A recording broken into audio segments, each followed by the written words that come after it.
Shalom jemaat Tuhan, apa kabarnya? Selamat datang kita bersama-sama dalam Mesbah Keluarga. Saya sangat senang berjumpa dengan Bapak Ibu Saudara yang dikasihi oleh Tuhan.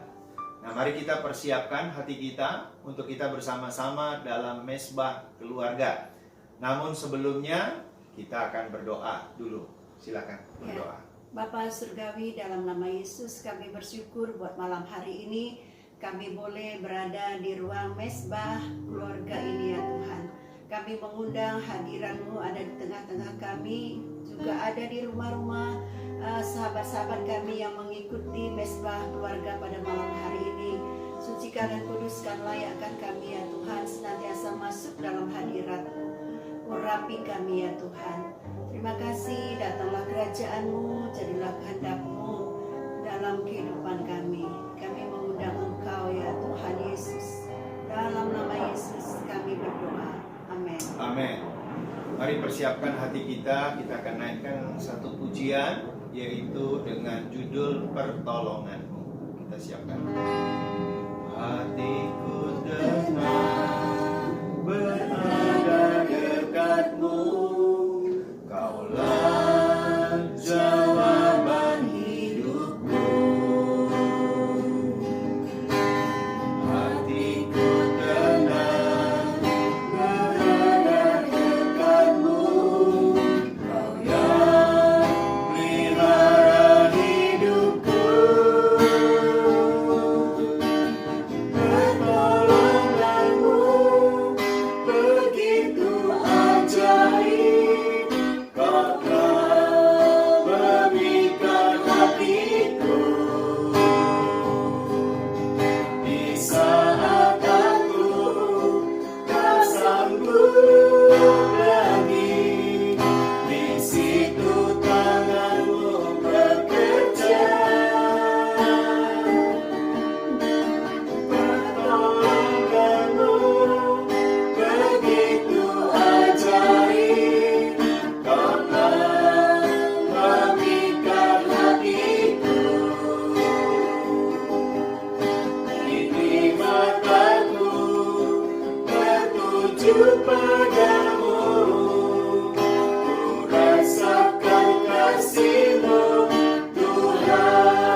sebagian dari firman-Mu. Tuhan, memberikan kami hati seorang murid dan telinga seorang murid. Bersabdalah Engkau Tuhan. Terima kasih, kami siap mendengar firman-Mu. Amin. Shalom Bapak Ibu. Shalom. Di dalam mesbah keluarga ini saya rindu berbagi firman Tuhan dari 1 Timotius pasal yang ke-6, ayat yang ke-6 sampai dengan ayat yang ke-10. 1 Timotius pasal yang ke-6, ayat ke-6 sampai dengan ayat yang ke-10. Demikian firman Tuhan. Memang ibadah itu kalau disertai rasa cukup memberi keuntungan besar. Sebab kita tidak membawa sesuatu apa ke dalam dunia dan kita pun tidak dapat membawa apa-apa keluar. Asal ada makanan dan pakaian cukuplah. Tetapi mereka yang ingin kaya terjatuh ke dalam pencobaan, ke dalam jerat dan ke dalam berbagai-bagai nafsu yang hampa dan yang mencelakakan, yang menenggelamkan manusia ke dalam keruntuhan dan kebinasaan. Karena akar segala kejahatan ialah cinta uang. Sebab oleh memburu uanglah beberapa orang telah menyimpang dari iman dan menyiksa dirinya dengan berbagai-bagai duka. Nah, Bapak Ibu Saudara yang dikasihi oleh Tuhan dan juga buat kita semuanya, hari-hari ini saya banyak melihat video, ya, tutorial khususnya, ya, bagaimana caranya melipat gandakan uang melalui kekuatan pikiran, ya, proses investasi, bahkan sampai menggunakan kuasa-kuasa kegelapan. Hanya satu pertanyaan saya ketika saya melihat video tutorial ini, apa motivasi mereka? Apakah ingin cepat kaya? Nah, firman Tuhan yang tadi saya bacakan jelas sekali bahwa akar segala kejahatan ialah cinta uang. Apa motivasinya? Apakah ingin cepat kaya? Nah, nanti kita akan belajar bersama-sama. Nah, saya percaya bahwa memiliki banyak uang merupakan hal yang tidak salah, betul ya? Memiliki banyak uang kan tidak salah ya, diberkati. Karena dengan banyak uang kita akan hidup layak, ya, dan dapat mendukung pelayanan serta menolong orang lain yang berkekurangan. Uang dapat dipergunakan sebagai alat untuk hidup menjadi berkat bagi orang lain, betul ya? Untuk kemuliaan Tuhan. Untuk kemuliaan Tuhan. Tetapi ada hal yang dilarang oleh Tuhan, yaitu apa? Cinta uang. Orang yang hatinya terikat akan uang tidak akan pernah memiliki rasa cukup. Selalu dia berkekurangan, walaupun dia kaya, walaupun dia banyak uang. Selalu dia berasa tidak cukup. Bahkan ia akan terjatuh ke dalam pencobaan dan ke dalam berbagai-bagai nafsu yang hampa dan yang mencelakakan. Firman Tuhan tadi sudah jelas berkata ya. Nah, dengan memburu uang beberapa orang juga telah menyimpang dari iman. Maksudnya apa ya? Banyak orang yang sudah beralih keyakinan, ya, karena tidak percaya lagi dengan kebenaran, begitu ya. Tidak takut Tuhan ya. Kemudian menyiksa diri dengan berbagai-bagai duka. Untuk mendapatkan banyak uang, tidak sedikit juga orang bekerja dengan cara-cara yang tidak benar. Seperti menipu, korupsi, berbuat curang, menghalalkan semua cara. Ya, menghalalkan semua cara. Dan hatinya tidak pernah bersyukur kepada Tuhan atas berkat yang telah Tuhan berikan. Orang yang cinta uang sangat sulit berbagi kepada orang lain. Ada kecenderungan serakah. Ya, karena untuk semua diri sendiri. Nah, ini orang yang cinta uang. Karena itu jaga hati dan jauhi cinta akan uang. Sekali lagi, memiliki banyak uang itu baik ya, bisa jadi berkat bagi banyak orang, ya, bisa membantu pelayanan, ya, mengembangkan kerajaannya. Nah, sekarang bagaimana sikap yang benar terhadap uang? Nah, coba kita lihat ya, 1 Timotius 6 ayat 6 sampai dengan ayat yang ke-8. Coba dibacakan. 6 ayat yang ke-6 sampai dengan ayat yang ke-8. Memang ibadah itu kalau disertai rasa cukup memberi keuntungan besar. Sebab kita tidak membawa sesuatu apa ke dalam dunia dan kita pun tidak dapat membawa apa-apa keluar. Asal ada makanan dan pakaian cukuplah. Tetapi mereka yang ingin kaya terjatuh ke dalam pencobaan, ke dalam jerat, dan ke dalam berbagai-bagai nafsu yang hampa Ya, dan mencelakakan. 6-8 ya.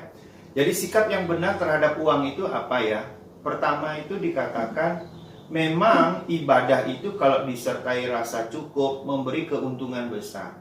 Artinya apa? Sikap yang benar terhadap uang, bangun gaya hidup ibadah. Ini penting. Apa itu gaya hidup ibadah? Gaya hidup ibadah yang pertama adalah memang kita beribadah kepada Tuhan.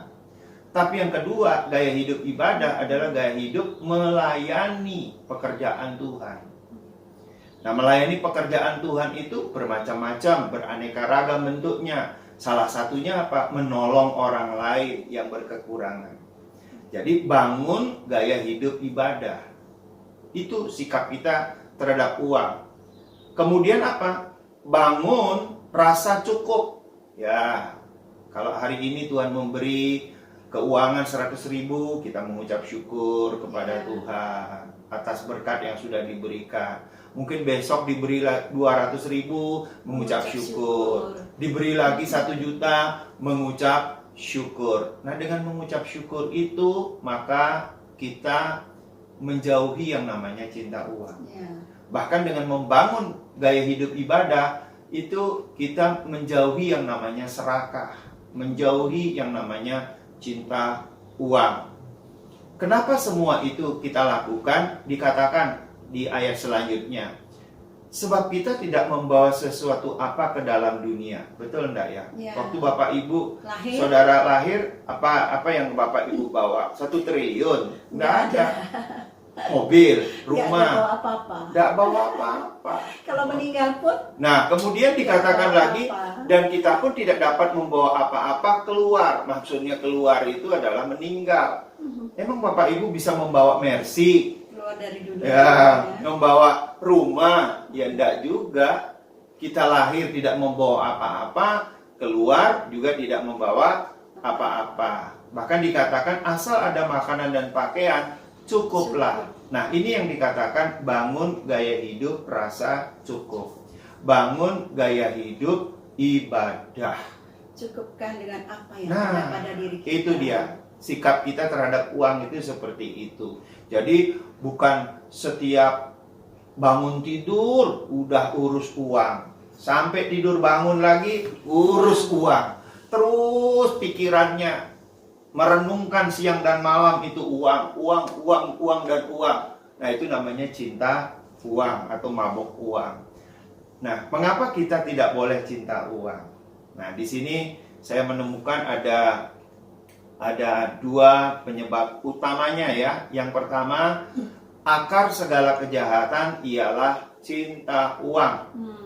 Ya, atau yang disebut dengan kalau cinta uang itu mabuk uang. Nah, itu kalau mabuk anggur orang tidak ingat dirinya, sudah ya, jalannya aja sempoyongan. Coba, oh saya mabuk anggur, itu jalannya udah sempoyongan begitu.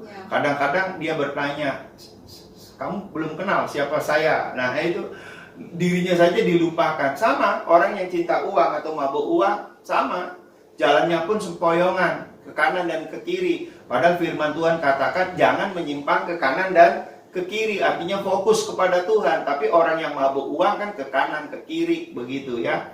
Nah, 1 Timotius 6 ayat 9-10 coba dibaca lagi. Demikian firman Tuhan, tetapi mereka yang ingin kaya terjatuh ke dalam pencobaan. Ya. Ke dalam jerat dan ke dalam berbagai-bagai nafsu yang hampa dan yang mencelakakan, yang menenggelamkan manusia ke dalam keruntuhan dan kebinasaan. Ayat ke-10, karena akar segala kejahatan ialah cinta uang. Sebab oleh memburu uanglah beberapa orang telah menyimpang dari iman dan menyiksa dirinya dengan berbagai-bagai duka. Jadi ternyata akar segala kejahatan itu ialah cinta uang. Jelas ya?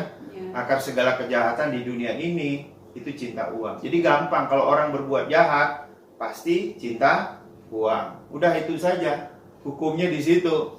Nah, sekali lagi Bapak Ibu, memiliki banyak uang itu tidak salah. Namun cinta uang itu yang tidak benar. Di sini dikatakan Iya. terjatuh dalam pencobaan. Iya. Artinya apa? Dicobai oleh iblis, Iya. terseret dia bagaimana supaya orang itu terus mencari uang Iya, dan betul. melupakan Tuhan dengan kekuatan sendiri. Bahkan mungkin dia menyiksa ya dirinya Iya. sampai tidak tidur, memburu uang terus. Iya. Gitu ya. Makanya contohnya untuk mendapatkan banyak uang tidak sedikit orang bekerja dengan cara-cara yang tidak benar. Iya. Supaya cepat ya, menipu, Ya, korupsi, terjerat ber- hawa nafsu, berbuat curang, ya, menggunakan kuasa-kuasa kegelapan dan Ya. hatinya tidak pernah bersyukur kepada Tuhan atas berkat yang Ya. Tuhan sudah berikan. berbagai-bagai hawa nafsu, Iya. jatuh ke dalam berbagai-bagai Dan hawa nafsu. biasanya orang yang Serakah. cinta uang itu sangat sulit untuk berbagi kepada orang lain. Jadi dalam bahasa kerennya itu pelit, begitu ya. Kenapa? Padahal ini orang kaya tapi pelitnya minta ampun. Nah, itu ciri-ciri orang yang cinta uang seperti itu. Nah, kemudian faktor yang kedua, mengapa kita tidak boleh cinta uang? Sebagai orang percaya, kita tidak dapat mengabdi kepada Allah dan kepada Mamon. Mamon itu uang. Coba kita baca Matius 6 ayat yang ke-24 ya. Jadi sebagai orang percaya itu tidak dapat mengabdi kepada dua Tuhan, satu Allah sekaligus juga uang, tidak bisa. Jadi pilih salah satunya. Ya, Matius 6 ayat 24. Ya. Tak seorang pun dapat mengabdi kepada dua tuan, karena jika demikian ia akan membenci yang seorang dan mengasihi yang lain, atau ia akan setia kepada yang seorang dan tidak mengindahkan yang lain. Kamu tidak dapat mengabdi kepada Allah dan kepada Mamon. Di Mamon itu uang, ya, harta. Jika seorang cinta uang, maka kecenderungannya dia mabok akan uang itu. Maka yang dia pikirkan, yang dia renungkan siang dan malam adalah apa? Uang dan uang. Fokus hidupnya Hanya uang. uang. Sebab itu firman Tuhan katakan, jika demikian ia akan membenci yang seorang dan mengasihi yang lain. Atau ia akan setia kepada yang seorang itu maksudnya uang, dan tidak mengindahkan yang lain, yaitu Allah. Ya. Kita tidak dapat mengabdi kepada Allah sekaligus kepada uang. Pilih salah satunya. Musuh terbesar daripada Yesus itu adalah uang. Ya, Mamon itu sendiri. Mestinya mendahulukan Tuhan. Nah, Seperti apa yang firman Tuhan katakan dalam Matius, cari dulu kerajaan Allah dan kebenarannya, maka semuanya akan ditambahkan. Termasuk juga berkat-berkat, materi, keuangan. Iya.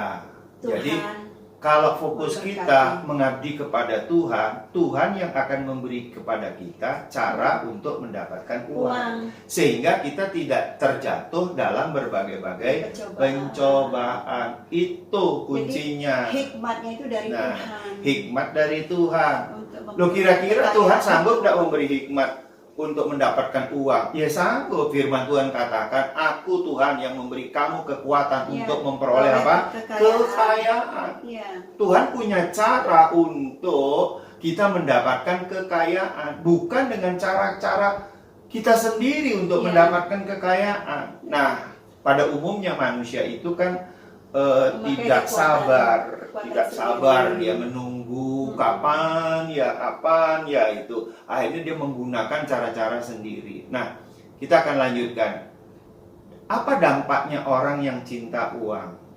Nah, tadi sudah di dalam firman-Nya sudah kita baca ya, terjatuh ke dalam apa? Pencobaan, ke dalam jerat dan ke dalam berbagai-bagai apa? Nafsu yang hampa dan yang mencelakakan diri sendiri dan mencelakakan juga orang lain. Kemudian menenggelamkan manusia ke dalam keruntuhan dan kebinasaan.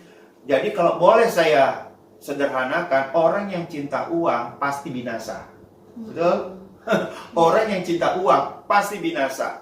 Orang yang binasa itu mendapatkan kematian kekal. Orang yang mendapat kematian kekal, kemana arahnya? Neraka. Dengan tegas saya mau katakan. Orang cinta uang, dia pasti binasa. Dan orang yang binasa mendapatkan kematian yang kekal, dia pasti ke neraka. Itu hukumnya. Sebab itu, jauhi cinta uang.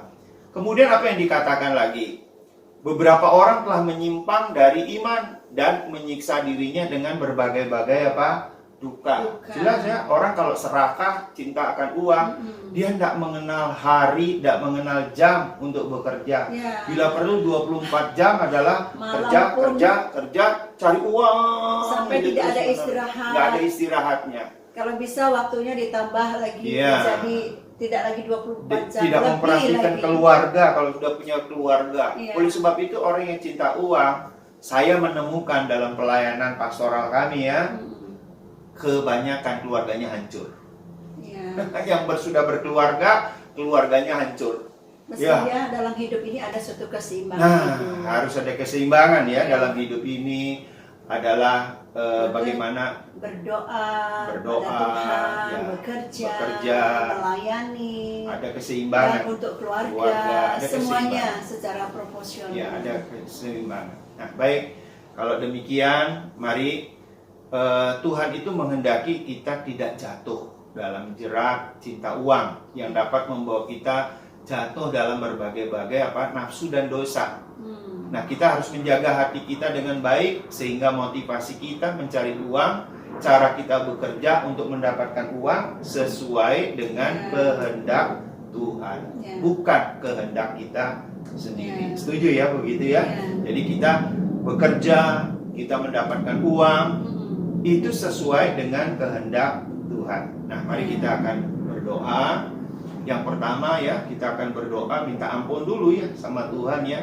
Apabila kita mungkin pikiran kita atau sikap hati kita juga cinta uang, kan siapa tahu kan, kita minta ampun sama Tuhan. Kemudian kita juga berdoa supaya Tuhan itu membuat kita tidak terikat atau cinta akan uang ya, seperti itu. Tapi Tuhan memberkati kita keuangan yang berlimpah-limpah. Berdoa ya untuk itu ya, yang pertama dan yang kedua. Nanti saya akan berdoa supaya kita diberi pekerjaan yang layak dan hikmat dalam berbisnis agar menjadi berkat juga bagi orang lain. Dan kita juga doakan para pemirsa ya, yang mungkin saat ini sedang putus pekerjaan atau usahanya mengalami satu kemunduran ya, atau goncangan-goncangan keuangan lainnya, kita berdoa supaya para pemirsa juga diberkati oleh Tuhan. Yuk silakan berdoa ya. Jadi sebelum saya berdoa, ada satu firman Tuhan mungkin bisa jadi ingat-ingatan bagi kita ya. Tetapi haruslah, firman Tuhan katakan dalam Ulangan 8 ayat 18, tetapi haruslah engkau ingat kepada Tuhan Allahmu, sebab dialah yang memberikan kepadamu kekuatan untuk memperoleh kekayaan. Amin.